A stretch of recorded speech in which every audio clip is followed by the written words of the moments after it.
Hi guys, I'm James from Pace, and in this video I'm going to talk to you about Overdose HG dampers, version 3s, and give you some tips and tricks about how I build my dampers, how I get the best out of them, and how I make them last the longest. Hope you find this interesting, and if you haven't already, you can watch the rest of the GALM 10th anniversary build that I'm doing for a customer. I'll put a link up here somewhere. So before we get started, I'm just going to run through a few things that we've got here. There's some of the tools we're going to use and option parts and things like that. So we've obviously got the OD 2735 HG version 3 dampers. The Spec 3s they have different size pistons and they have different length shafts. So they are a significant upgrade over the version 2s and the version 1s. You can convert version 1 and 2 to version 3 by replacing the pistons and shafts, so that's a good option for anyone who already owns those. The version 3 dampers come with a 1.85mm piston. That's the thickness of the piston. Standard version 1 and 2 was 2.1, I believe. So they're thinner than standard, but there are option pistons like these ones that we're going to use today that are 1.5mm thick. And essentially the thinner the piston is, the less friction, so the smoother the damper is. And it's a really nice upgrade. These are well worth having. I've been really enjoying the 1.5mm thick pistons. I'm also going to point out that you do get shock oil and amazing dampers with the standard GALM kit, and obviously the anniversary includes them. They are Overdose standard dampers, which are second only, in my opinion, to the HG dampers. The only upgrade you can basically have for me out of the box from a GALM is the HGs. You can obviously add option parts to the standard ones with different pistons. They're very similar to TRF, so a lot of the TRF upgrades will fit Overdose dampers as standard. The customer has also got himself a version or a Spec 2 colour change kit that you can see here. So we've got the caps and spring retainers. We'll be installing these, even though I prefer the look of the version 3 caps. The version 2s are the only ones that are available in red. Currently there's no version 3 colour change dress-up kits, although I hope Overdose will make them. As standard, the GALM comes with 10 weight oil. I've left this here, although I'm going to use my own oil, so the customer's got a full bottle. But I will be using different oil. I think I'm going to use 10 and 15. Tools we're going to use are basically just some drivers. I've also got some shock pliers from Aramax. These are good to grip the shaft without scratching it. They've got a nylon insert here that doesn't end up scratching the shaft. Although you still need to be very careful, because if you get any dirt or marks in here, you can leave marks on the shaft, which can cause leaking and performance issues. If you don't have those, you can use some side cutters. Now these are very old side cutters, so you can see that these are very old. The only thing I use this set of side cutters for is holding onto shock shafts. So generally I will use the shock pliers, but sometimes for more precision I'll use these. But you only ever hold the thread. I'll show you that later. You hold the thread at the bottom of the shaft. Never put these on the shaft that goes into the O-ring. The other thing you'll see here is I've got a tyre change tool. This is actually what I have in my pit bag when I go to tracks. It's a great damper stand. It does its job perfectly, and it's obviously a tyre tool, so it kills two birds with one stone. I also have a Tamir shock pump. You'll notice I haven't got the pump part out, only the stand. I'm going to use this because I think it's probably a more stable base to hold the dampers in. I will not use the pump, and I haven't used the pump for many years. After a discussion with the Overdose designer Yodo, I found that if you use a pump, your damper life is much shorter. You'll also notice that I'm not using any shock slime from any manufacturer. I actually, again, after speaking to Yodo many years ago, I realized that by adding shock slime, you're basically introducing a contaminant to the oil immediately. So what will happen is you'll end up needing to rebuild your dampers much sooner than otherwise. I stopped using shock pumps and shock slime many years ago, and since then the life of my dampers is dramatically improved.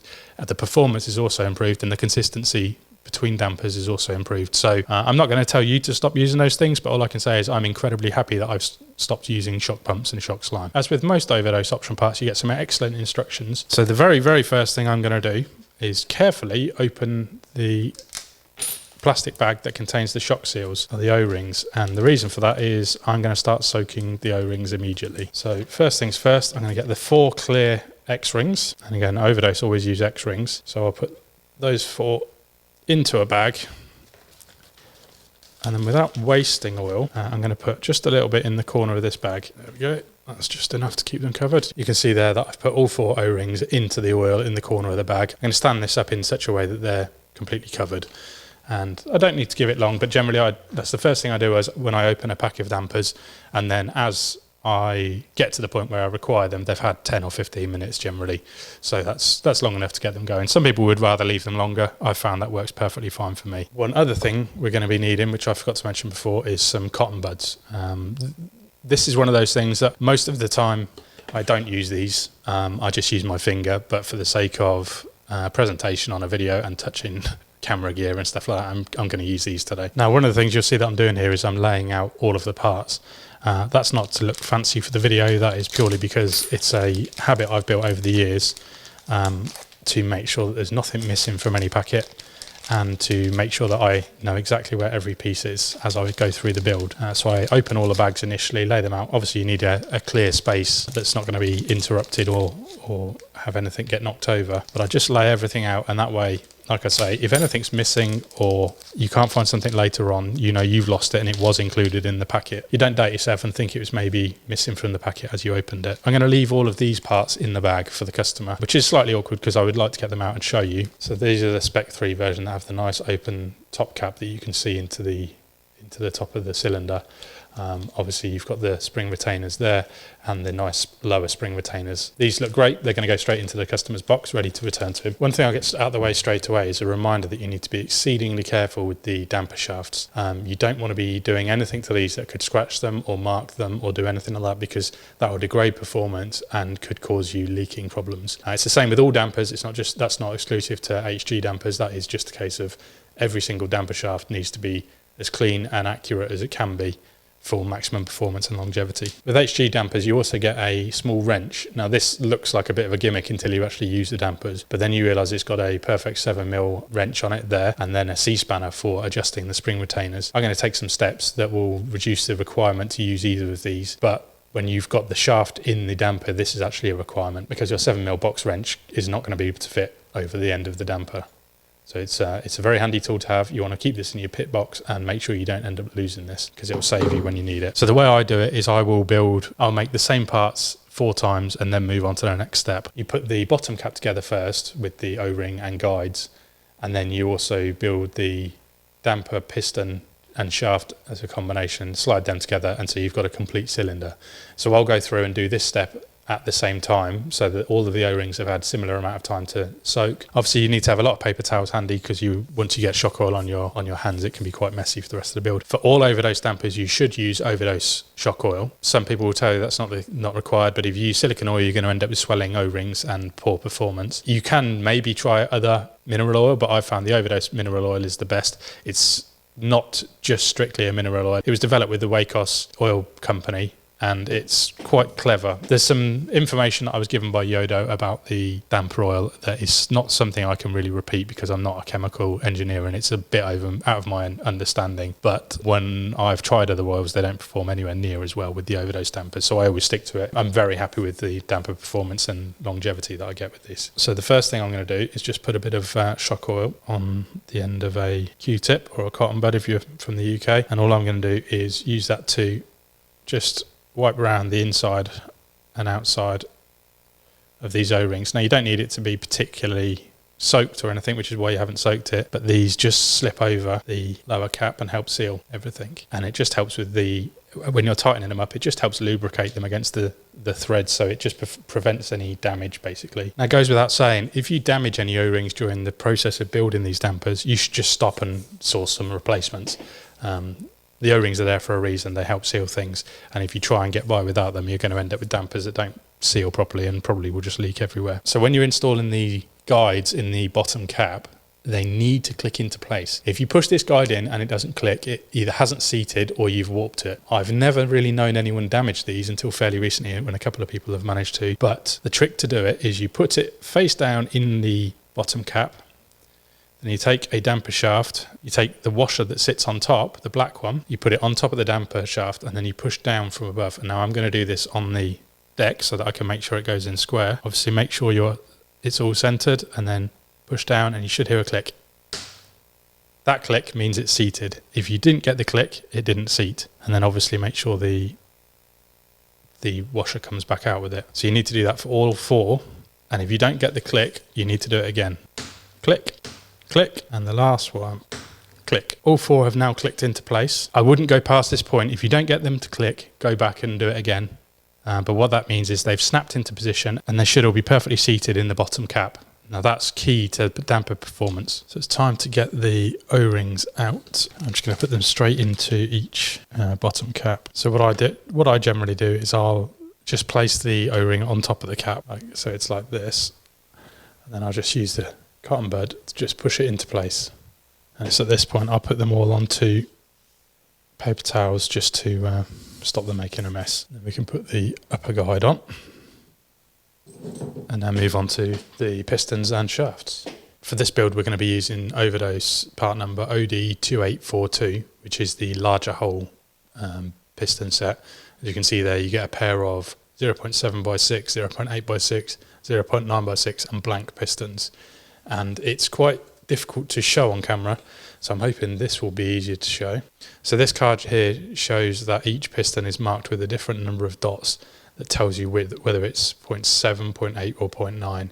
And it's the same for all Overdose piston sets. They have a dot system that corresponds with generally the more dots, the bigger the hole. So for this build, we're going to use 0.9 front and rear. And a little tip for you is when you're searching for the pistons, I actually find it easier to see the piston hole marking, or the dimple marking, I should say, when they're in the bag. Each shaft gets a black spacer that sits on there first, and the piston then sits on top of this, and then a silver spacer that sits above the piston, and a small screw, the button head screw, not the cap head, like this. So you don't need to worry about thread locking the screw in the top. Just be sure it's tight. You don't have to go crazy, obviously it's a very small screw. And now we've got all 4 shafts with pistons installed that we can slide gently through the lower cap. Just take a little bit of care when you're doing this to make sure that the threads don't catch the O-rings. Just do it really gently, just with the end of your finger. And if you feel any resistance, just adjust it and try again. This should be very smooth. Now we can go ahead and put the bottom cap into the cylinder. And I will always start this by hand to make sure that, because the threads are very fine, so you want to make sure that the cap is engaging on the threads, but without obviously cross-threading or forcing anything. When you get towards the end, carefully get your Overdose wrench, and I just hold the cap in position and twist the cylinder, to be honest, because it helps prevent scratching the black lower cap. There we go, and that's tight, and your shaft should move in and out. One of the things that people don't really appreciate about the Overdose HG dampers until you've got them in front of you is there's no play whatsoever in that shaft.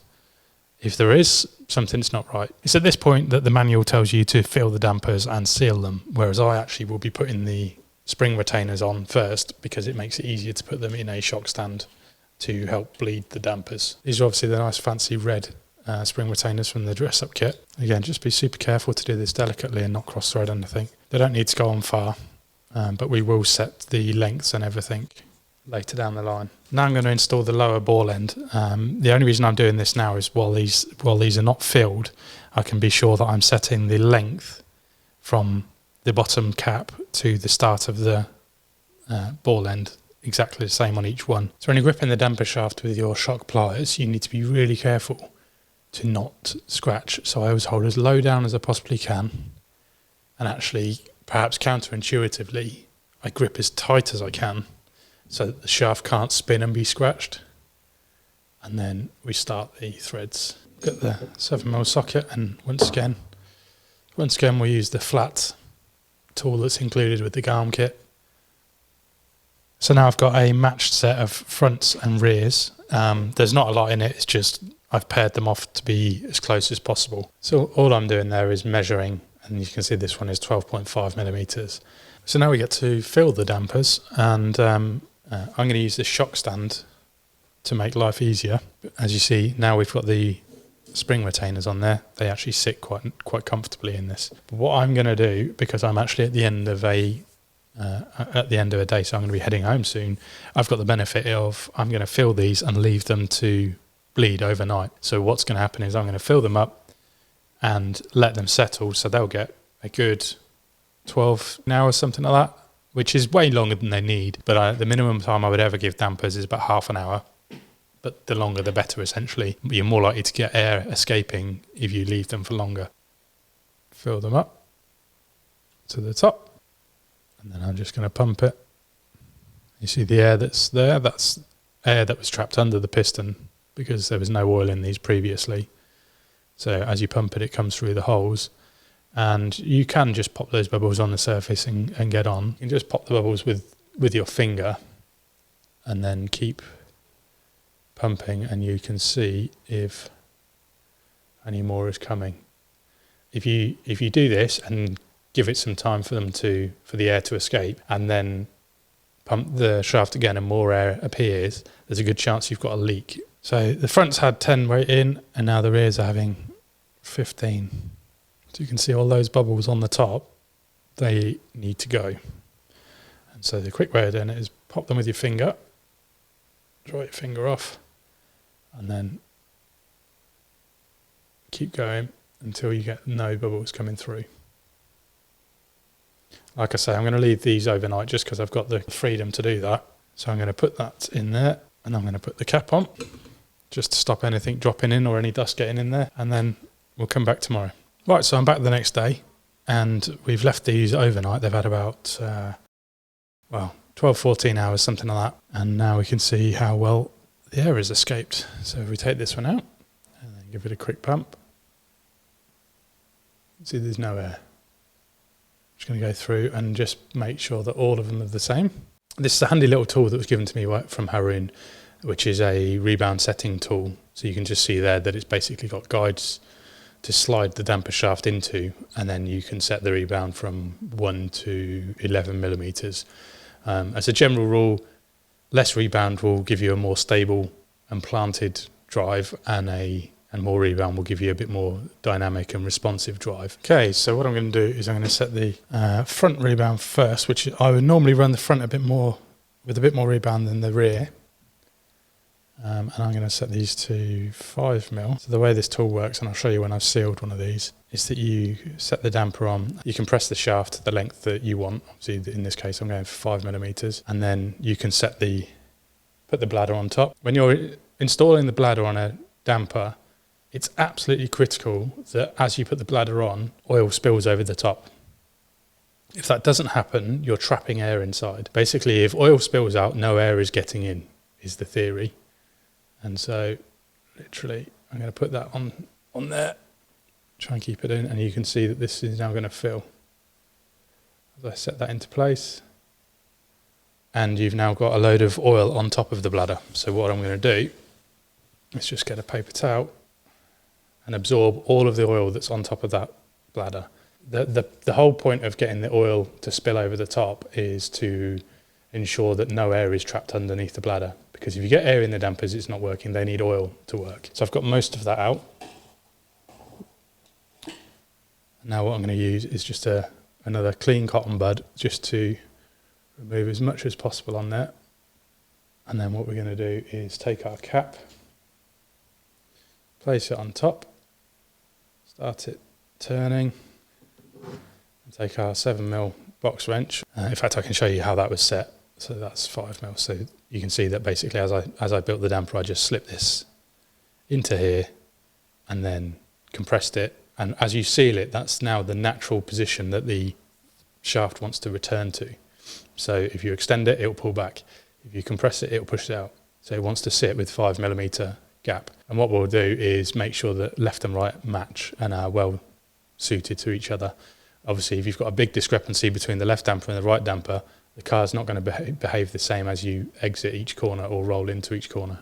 Same deal, push it down gently. Obviously, I'm using tweezers here, and you need to be careful not to split the diaphragm. As I say before, any oil that is left in the top of the bladder or the diaphragm is going to hinder performance. So the more you remove, the better your dampers will behave. So if you find that one of the dampers has totally different rebound to the other one, it's worth opening them up and just reseating the bladder. You will need to top up the oil again to make sure no air gets in. But if you make sure that they're as close as you can reasonably get them, a tiny difference in stroke is kind of okay. Essentially, the more accurate you make your dampers, the better they will perform. But there's diminishing returns. When it gets to a certain level, only the absolute top level drivers will notice the difference. And for most people, it's more about making them last and not need servicing too regularly.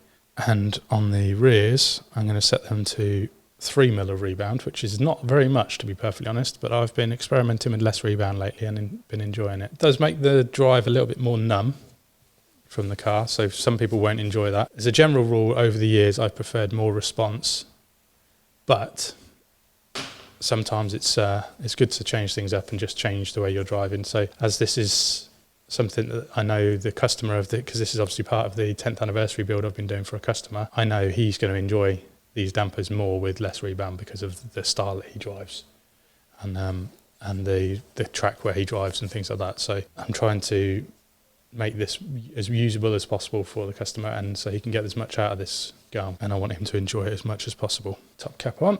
Again, it's always worth starting threads by hand before you put a tool on, and I only use the end of the tool for maximum torque at the end.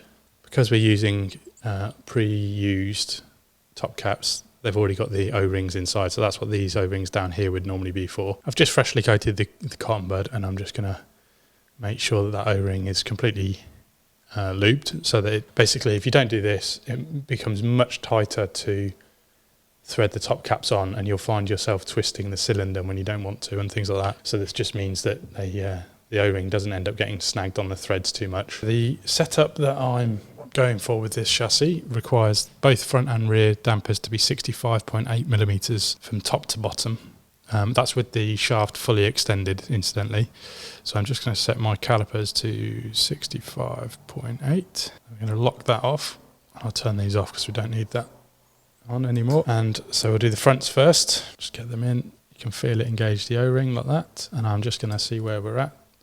So fully extended, so already it needs to go down a bit more. Obviously the spring retainers that are fitted have just been placed in a random position just to seat them in the damper stand, so that doesn't matter. Now, one thing to keep in mind is if you've got any burrs on the lower ball end, that will change the length, so you need to make sure they're all trimmed evenly. So one of the beauties of the HG dampers is the fact that you can change the damper length without affecting preload. So that's the two fronts done. Do the same with the rears, and again these are going to be 65.8. I often run different length dampers front to rear, but the setup that we're going for on this car I was using the same. Now we're at a point where we finished the dampers. They just need to be installed on the car, and we'll set the preload and things like that for the right height on the car. One really important thing is obviously to make sure that they perform equally left to right.